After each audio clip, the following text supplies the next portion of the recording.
Alright, well, actually I want to take this off first because that's kind of, well, obviously because it's the new shirt that I got, but okay, that's not what I'm focusing on.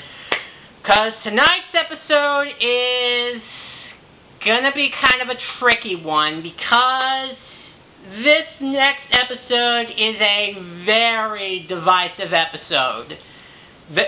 I've seen reviews of this particular episode be up and down on the scale whether this episode is good or bad.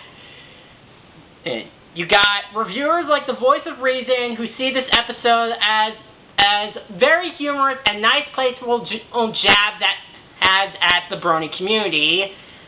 Then you got reviewers like the Fiery Joker and the Mysterious Mr. Enter who think this episode sucked and is absolutely insulting to the entire brony fandom and wants to highlight the fact that we take the show too seriously and that the show is just for little girls and the episode sucks. So, yeah, if you're familiar with those two particular reviews, I'll get more into that, but honestly, this is an episode that I kind of like, and considering that this episode premiered while I was at BronyCon, though this was also the last time I ever went to BronyCon when it premiered, I might be a bit biased, but I hope to make my point clear on this particular episode, because the two reviews from the two specific reviewers I mentioned, I personally feel that the reviews they take the episode way too seriously, and it's kind of unfair.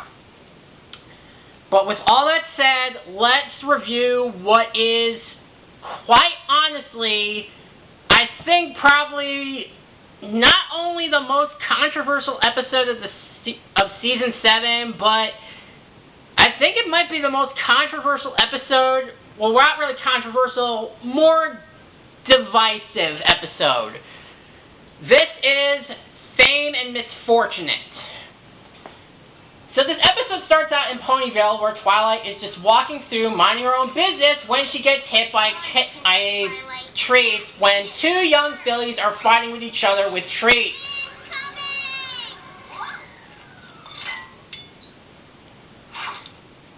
Any reaction anyone has when eating an ice cream sundae? Tula-Rula, coconut cream, what are you doing? Yeah, Tula-Rula and Coconut Cream are the fillies' names. And from what I've heard, these are supposed to be based off of characters from Generation 3.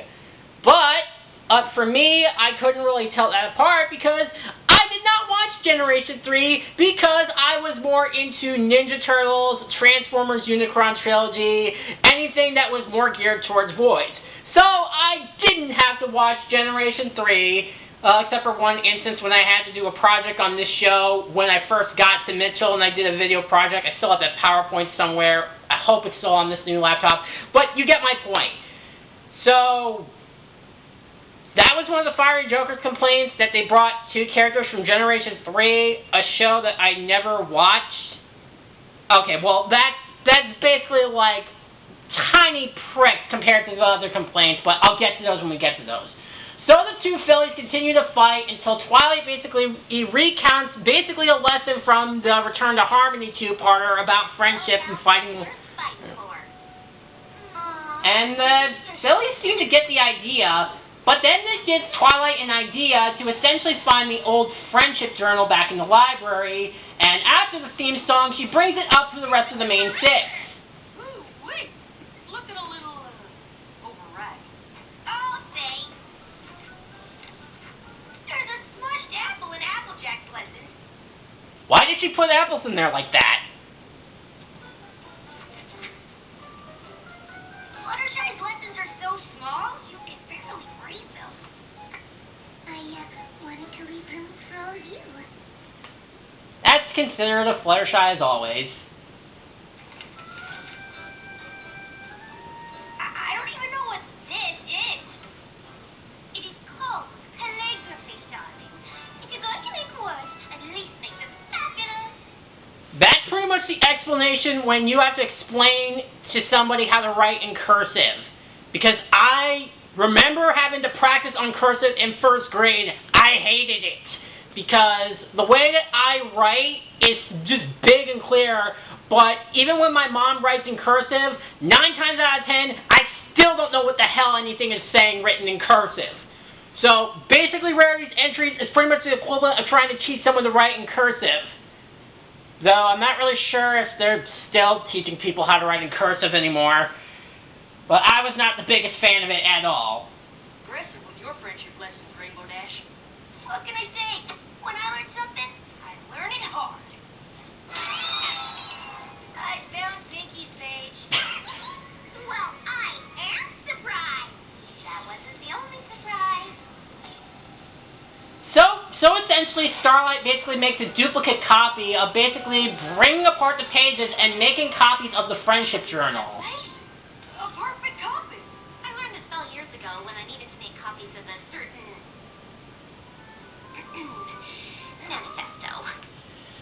And people are going to bring up the whole incident in the frickin', the season 5 finale. And basically bringing up that plot thread as a complaint. Okay. I mean, it's been about a season and a half since the season 5 finale, and I think by this point, I think most people have gotten back to the whole Starlight brainwashing communist thing that I'm surprised nobody has let it go yet. Though I'm sure they probably have let it go, given that it's 2023. But still. So essentially, Twilight gets the idea to release the friendship journal to all across Equestria, and that's exactly what happens. As the two fillies from earlier fight again, as Twilight basically brings them advice for them. Here, you might want to take a breather. Maybe read Rainbow Dash's chapter on Rainbow Falls. It might help. It would help depending on the situation, the person, and the reviewer. If you're someone like me who actually liked the episode, then it would be good. But if you're like the voice of reason and everybody else who hated the episode, then it's not going to be all that helpful. Sure, Princess. Thanks, Twilight. The friendship journal's making us super popular. Oh, we were thinking of putting together a Cutie Mark summer camp. Now every pony's definitely going to sign up for it.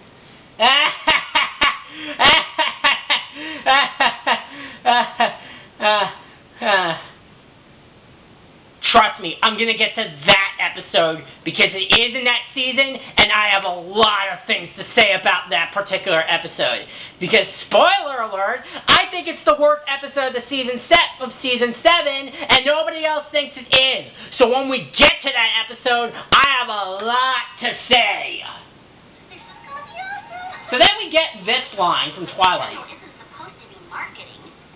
Okay, so that particular line, if you've seen the Fiery Jokers review, you know what I'm going to be talking about, but I want to save it for when we dive deeper later into the episode, because, well, we're going to start getting into some of the issues after coming across a bunch of ponies from Philadelphia, who essentially just wanted the photo book friendship journals like shrink wrapped and not read it at all. Even though I know some people in the fandom do that they would keep products that are shrink wrapped. Like, honestly, I have seen people who collect Hot Wheels where they keep the cars in the box, especially the Accelerators and the World Race line of cars. But if you're a casual fan, someone like me, who likes to pull the cars out so that way you can recreate scenes from the movies, then it's not that big of a deal to me. So, yeah, you know what, might as well just let it out in the open. So, judging by that particular incident, some of the things that are being said by some of the background ponies is basically kind of indicative of the representation of the Brony fandom overall. Or basically fandoms in general. And to me, I didn't really see it as in a negative light. I just saw it more as just just nice little jabs. And it's because I've been more of a casual fan with the show, so unlike other Brony reviewers, I didn't take this episode too seriously, and a lot of the stuff kind of flew over my head. That all changes right about here when we have two snuck up snobbish ponies talking about the journal, and then... These ponies I didn't know were there. I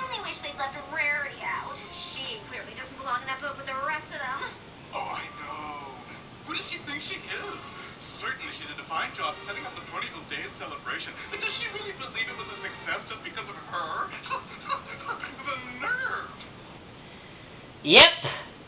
So this is essentially where the friendship journal issues of the fandom get kind of big, and where it kind of comes to the forefront, because essentially that's how some of the reviewers think of how Rarity is. Yes, she can be stuck up at sometimes, and at times a little bit insensitive, especially in episodes like Spice of Life, but again, I didn't see it that way.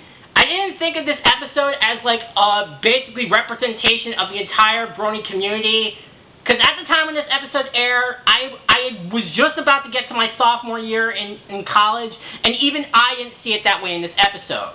What I did see it is basically two snuck-up ponies essentially insulting Rarity, because essentially she overheard everything and runs away crying. And they don't even bat an eye. So to those two ponies... You son of a bitch!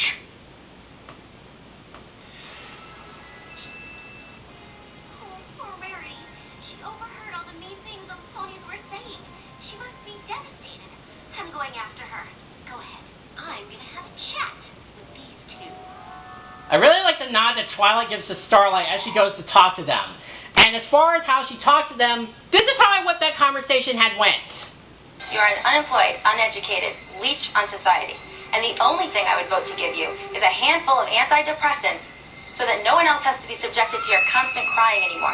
And maybe if you got some, then it would seem a little more sincere when you are crying about your dead father. They would probably need a sensu after that. Which is why I would have wanted the conversation to go down. So in the meantime, before Twilight can catch up, we then see tons of issues with Pinkie, where everybody sees her as very humorous after everything that she says. Well, at least you're getting a positive reaction. Aw, that's too bad. Yeah, so even with simple lines like, "That's too bad," everybody finds it funny. And I guess this is probably, from what I gather, it's the indicative of how every Brony fandom member of the adult Bronies sees Pinkie as very humorous, and everything that Pinkie says is comedy gold. Again, I don't really see it that way. Hey, I mean, the ponies in the show, I guess I would see it more as them being just very insensitive and not seeing the situation, though we get this pretty funny line, I gotta admit. Funnier in real life. You know me, funnier! See, that is funny. See, again, I think what makes the character funny is not just the antics that she does, but we also see that there is a bit of vulnerability going on. And then we basically then get to see that Rainbow Dash is also having issues, as even the young kids are seeing her as awesome. She's in the way of the good ones. What do you mean you skipped the lessons? We've all had valuable experiences. Hey, here's a great idea. Why don't you guys talk to Twilight for a while? So I can get back to things like working and napping and, well, pretty much anything else. Huh? We don't want to hear the bowling lesson. Come on, tell us again about when you met, shall we do? Again? Haven't we already covered that one? The fans and times. We can't get enough of it. Come on, you don't want to disappoint your fans. You know, I really don't like the way that Philly made that smile. If I was in that situation, I'd probably do what they did in Waterworld, where Des Hopper just smacked the kid upside the head in that one scene. You know the scene that I'm talking about. That's exactly, you know.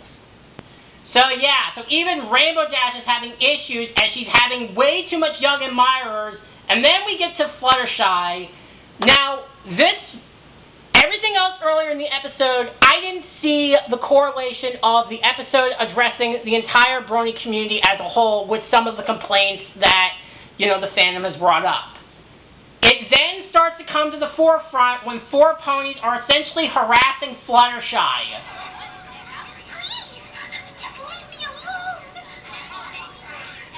Fluttershy, what's wrong?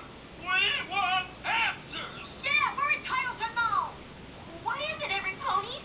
We want to know why Fluttershy keeps learning the same thing over and over again. Be assertive already. Hey, can I learn more than she has? Why can't I be able to learn? Okay,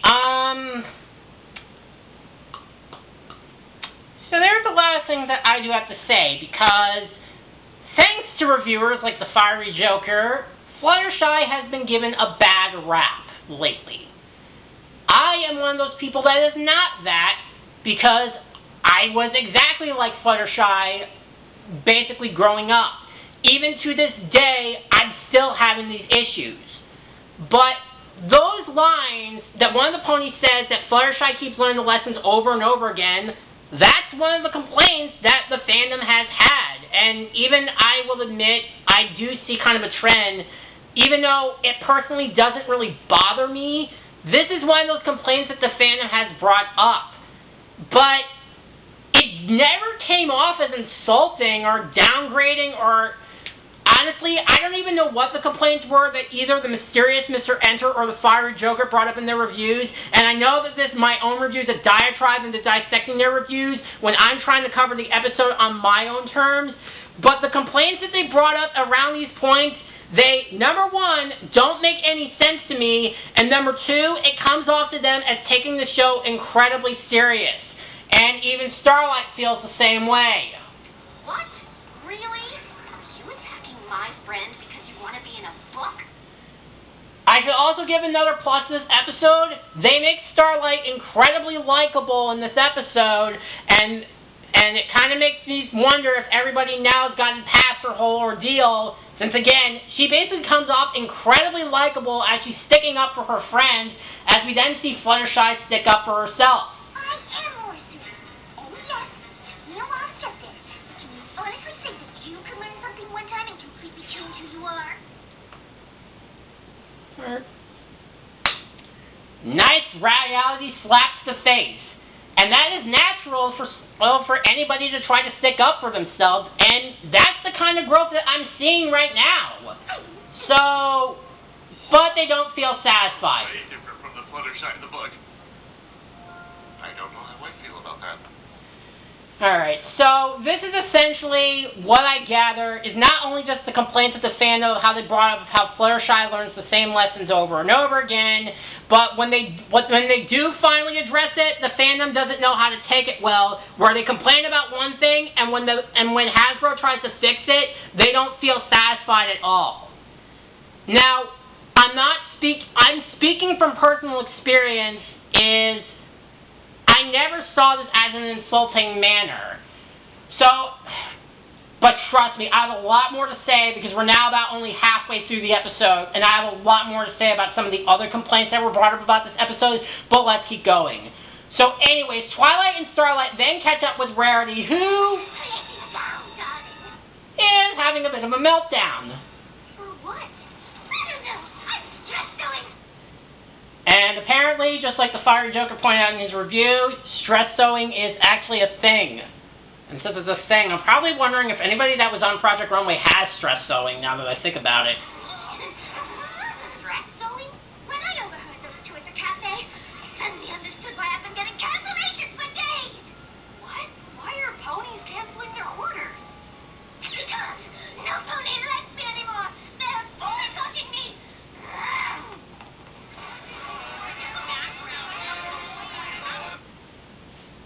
So apparently, I think it's probably just a bunch of stuck-up jackasses who... So, I don't really need to reiterate my point about the point I brought up with Rarity and the amount of complaints. And I will admit, when I first did watch the show, of the main six, Rarity was my least favorite character, so even I am guilty of this. But over time, I started to respect Rarity more and more, and I saw a lot of character growth in her. And on top of that, now being an adult, Rarity is an absolute mood to me. So, yeah. So you're probably wondering if things can get any worse. Applejack essentially has issues because... How popular, Twilight? How popular, and I don't like it one bit. So apparently, the Apple families are not doing too good either. Ponies. They call themselves the Sweet Apple Admirers. They say they read my journal entries, and they felt like a part of the family. And now they actually want to become part of the family. Well, compared to boycotters, stalkers, spoiled brats, and dissatisfied jackasses, admirers are probably the least offensive thing that you can have. Oh, all the stuff about how friends are like family and whatnot. Can't you get rid of them? Heck Come on, that's pretty funny. Yeah, so kind of getting back to my point, this episode's really just kind of giving me a lot of smiles. And again, a lot of the shots that the writers essentially wrote out. Okay, yeah, you know what? Let's just rip the Band-Aid off of that one before I continue further. So apparently the writer of this episode, M.A. Larson, was not satisfied with how Hasbro had to intervene because he had something completely different planned out for this type of situation.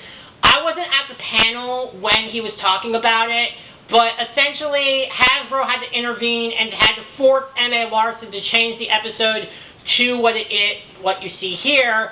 And a lot of the pot shots that the episode basically calls the Brony fandom out for, again, I don't see it as a big deal.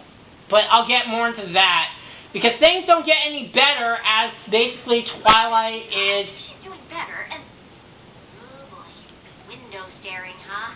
Was it that bad at Sweet Apple Acres? It's bad everywhere. I thought I was doing something good. I thought I was helping. How could our friendship journal have led to so much anti-friendship? Alright, you know what, now let's just get it out of the way right now. So, essentially, from what other reviewers have pointed out, essentially the Friendship Journal is an antithesis of Friendship is Magic, the show itself, and the anti-friendship of all the complaints, the pot shots, and all the stuff that a lot of negative that the show calls out, or essentially the Brony community, all the adult viewers that are dissatisfied with everything that has been addressed.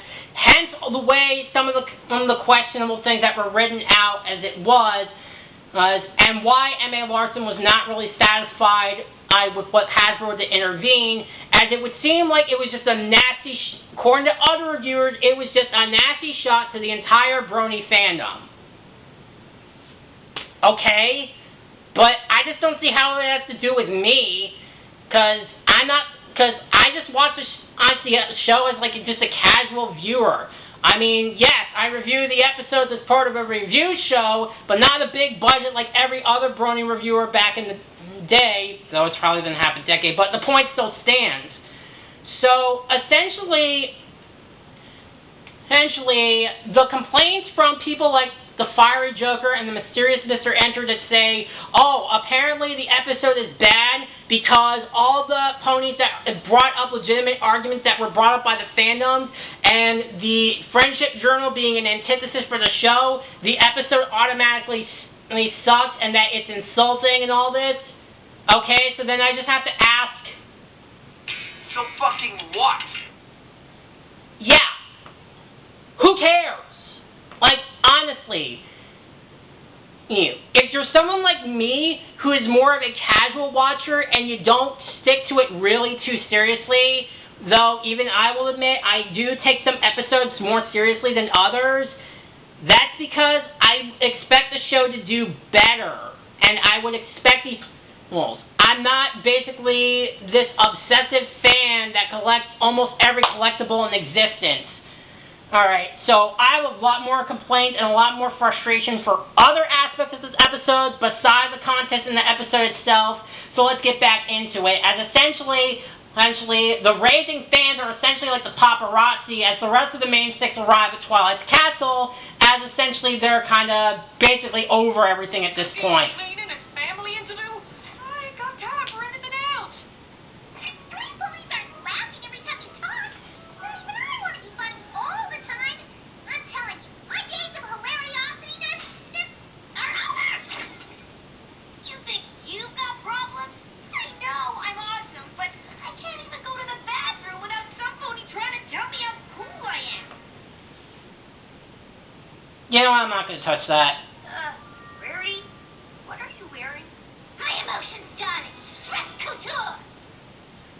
Okay, if stress sewing is an actual thing, I want to know if stress couture is a real thing too. I don't know what I'm gonna do if I have to defend myself one more time. So, like I said, what are the complaints to this episode again? Can somebody fill me in? I know I might seem naive, and I'm not as in-depth in the episode as some other reviewers, but I'm not seeing any of the arguments in this episode.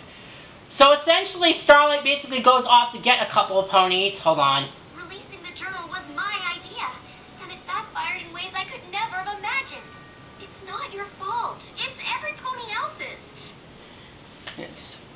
So this brings up another complaint that was addressed, and I'm going to keep bringing up these reviewers because, quite honestly, the reviews of both the Fiery Joker and the Mysterious Mr. Enter, number one, do not make any sense to me. I don't see the arguments, and I think calling it out on the episode is unfair because they take every criticism way too seriously. So essentially, it's the criticizer who's criticizing the episode, who's criticizing the fandom, being overly critical to said episode that's criticizing. And I understand that line is that every pony else's is essentially the fandom, but again, I never saw it that way. If I'm taking the Brony community and all the addressed issues that were brought up in the episode out of the equation, I just saw it as basically the ponies in the episode just taking the friendship journal way too seriously of what's being presented in the episode. I didn't see it as a metaphor of the Brony community taking the show way too seriously, because that's not how I operate, and I'll get more into that more because I have a lot more to say. So essentially, while Starlight basically goes to get some ponies, Twilight basically goes up to address a couple, basically the angry mob.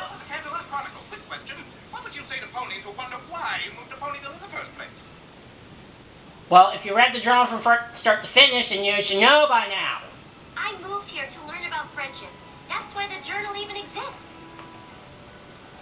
It took some time for me to get the hang of it, but it was each of these ponies standing next to me who taught me the lessons in those journals. Applejack, Pinkie Pie, Rainbow Dash, Rarity, and Fluttershy too. Then it was all of you. I've learned so much from... What I mean is, some ponies would argue that it doesn't seem believable that the six of you would be friends. Believable? I mean, that could be said about any friendship, because believe me, I'm friends with some people that nobody would expect me to believe, so is that kind of hard to believe? Well, sure. I read this journal cover to cover, and I have to say, your character would have been much more interesting if she'd stayed in Candlelight. Did anybody really basically ask for that complaint? And this brings to yet another complaint that I'm not going to take too seriously, is how this is yet another metaphor of basically the fandom basically taking the characters seriously, and the episode treats them like the main six are actually real people.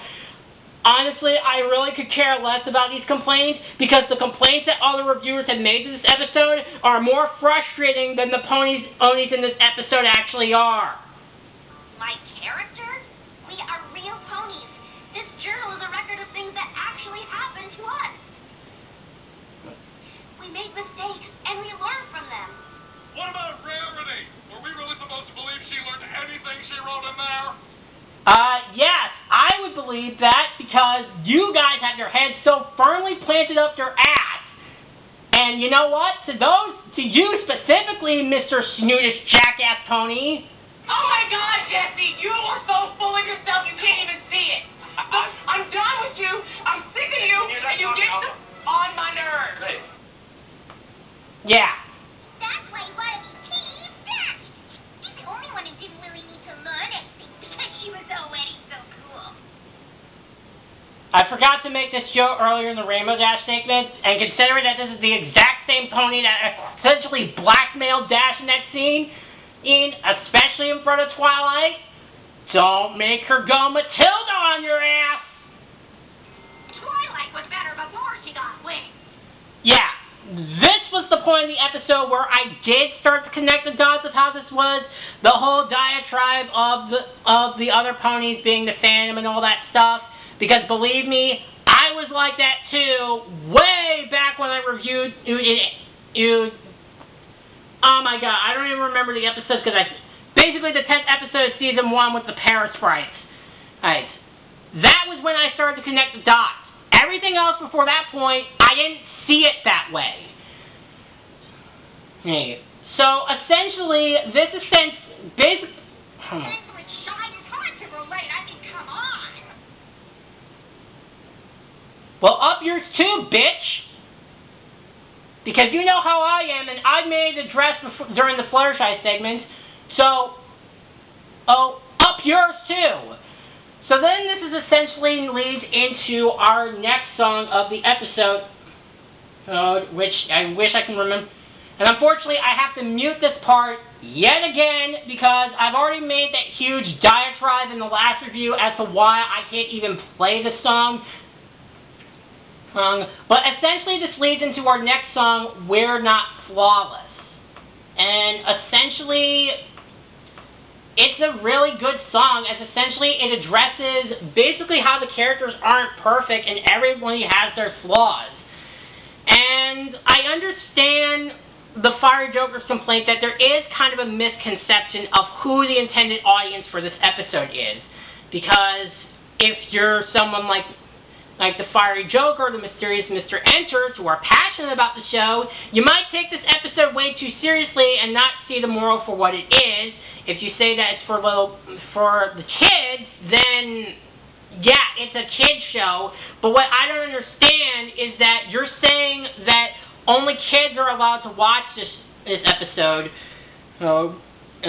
because that's essentially what the episode says, because I'm spoiling it, but I'm not seeing it in that light, because everybody can watch the show, so the don't like, don't watch argument doesn't really work.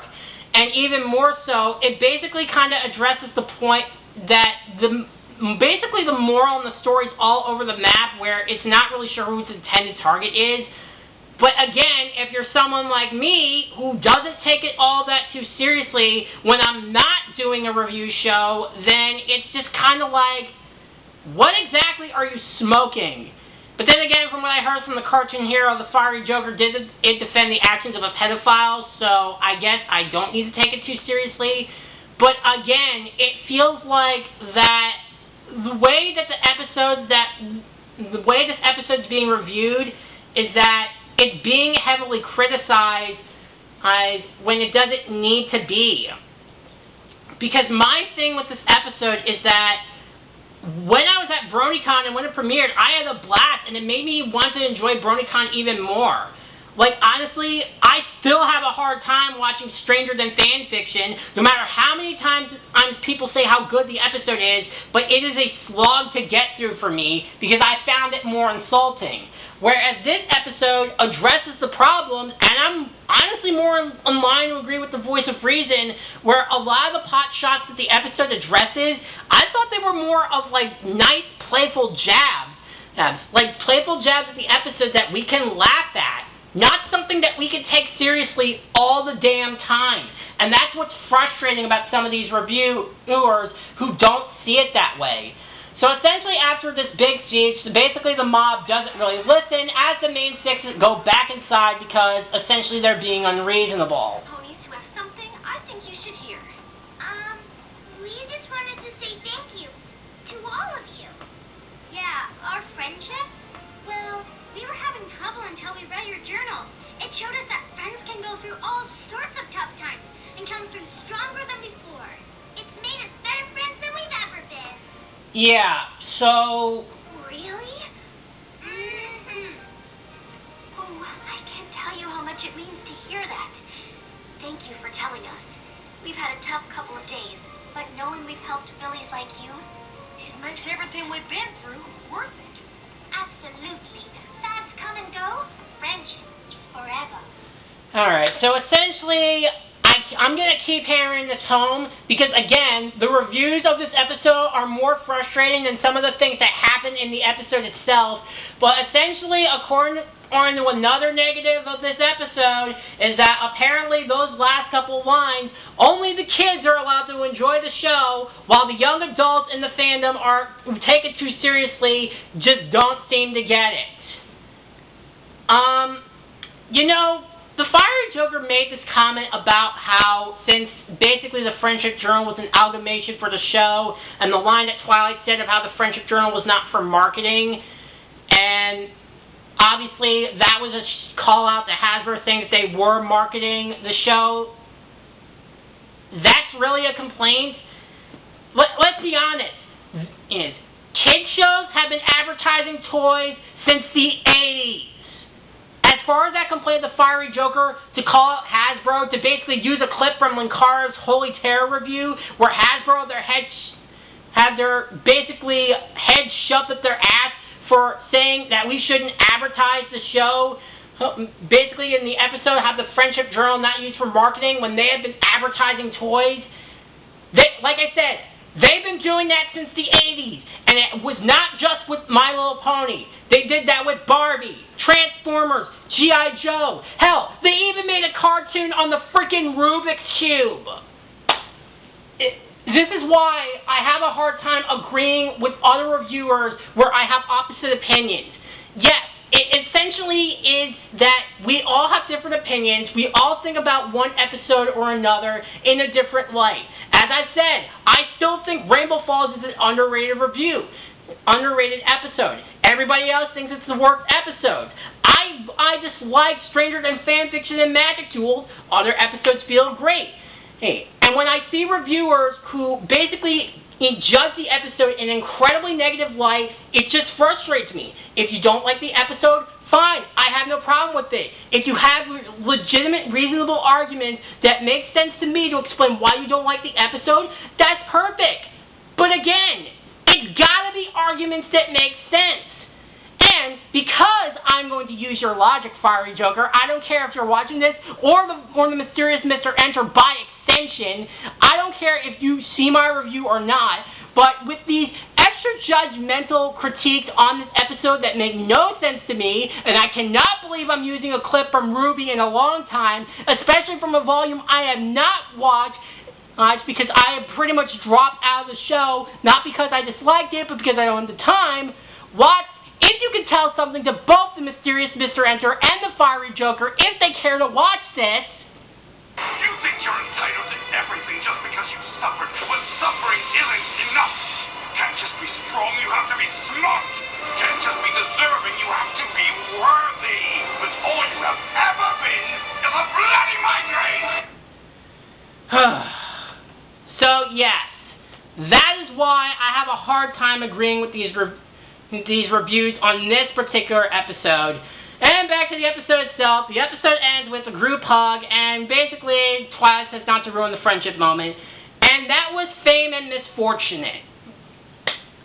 Now, I want to be perfectly blunt. I do not think this is a bad episode.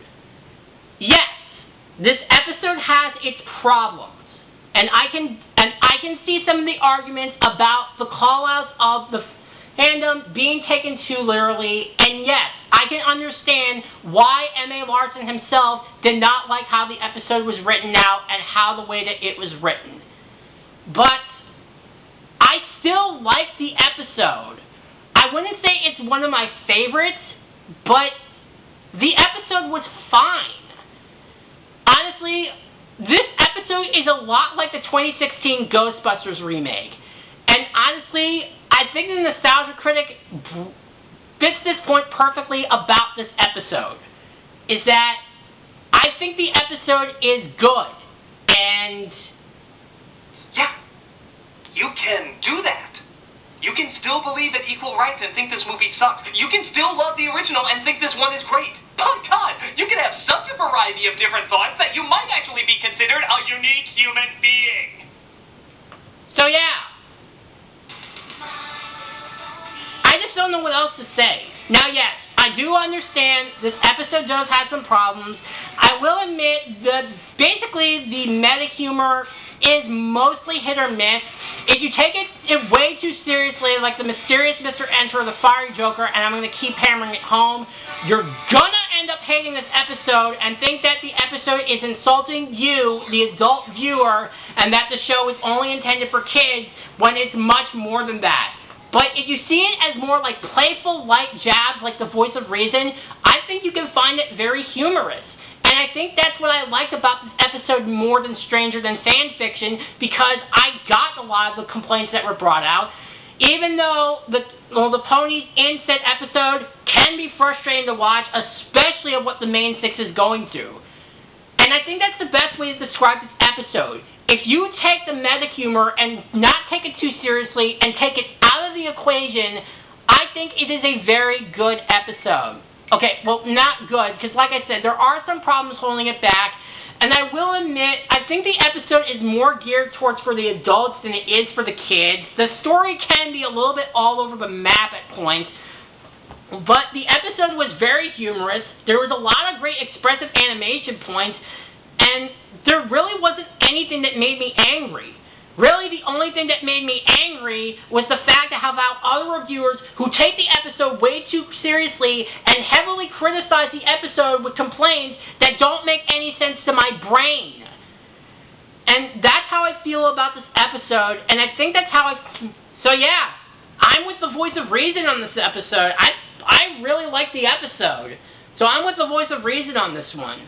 I think this is one of those episodes where if you turn your brain off and just watch the episode for what it is, you might actually enjoy it. But if you're basically the cynical jackass reviewers who take every little thing seriously, you're gonna hate this episode. But for me, personally, I'd say this episode's about a B+. I mean, yeah, there are some complaints that do make some sense to me, and I will admit some of the meta humor doesn't sit well with me at points, but there wasn't anything that I really disliked about the episode. I don't think the episode's bad. I don't think it's one of the worst episodes, and I think people who have previously reviewed it just blow everything far out of proportion that I think they personally have their heads shoved up their own asses.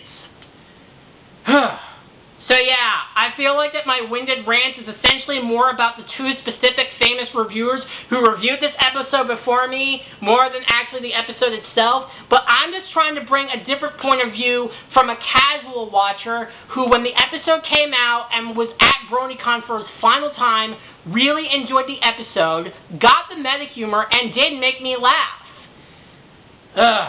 So hopefully now that I've made all my points clear, hopefully I won't have to talk about this episode again. So, Fame and Misfortunate is a B+. I think it's a good episode, and if anybody says otherwise, they probably need to take some time off because they need to lighten the hell up. Alright, so with that, mega rant over, episode done. Log it in the Galactic Files, whatever. Next time, we are going to look at Triple Threat. See you guys next time. Bye.